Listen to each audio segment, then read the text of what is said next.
আমি গাড়ি মুছতে গেছি, মানে 10 মিনিটও হয়নি, তার মধ্যে দেখো কি অবস্থা। মানে আলমারি আসবে, ওর ওয়ার্ড্রপ আসবে, মানে হাঁগুড়ে হাঁগুড়ে, মানে কোনোদিন যেন মানে দেখেনি।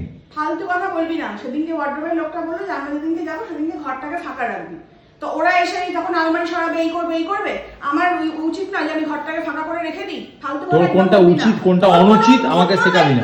তোর কোনো দায়িত্ব নেই, তুই শুধু আমি এখন লোকটাকে ফোন করে বলেছি এখন আনতে হবে না, 5 দিন পরে আসবে। তোকেও বাড়ি থেকে বার করে দেবো। 5 দিন পরে আলমারি ঢুকবি, তুইও বাইরে ঢুকবি। তুই দেখ, চলে যা, তুই চলে যা। তুই ইচ্ছা করে এগুলো মানে ঝগড়া, মানে ও বলছে কি করব কি করব, দেখলো যে কোনো কাজ নেই, এখন এটাই হলো। আমি কিন্তু আমার মতন আমার কাজ করছি, ও কিন্তু 10 মিনিট গেল গাড়ি বসতে, তারপরে সে শুরু করে দিল।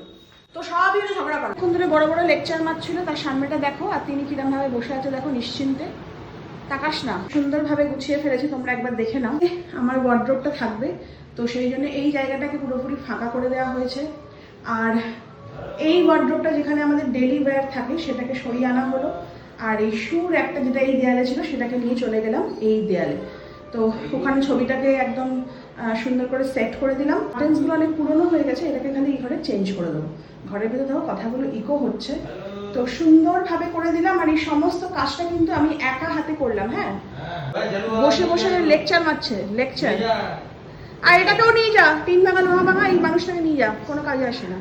এখন এইগুলোকে সব বোঝাতে হবে।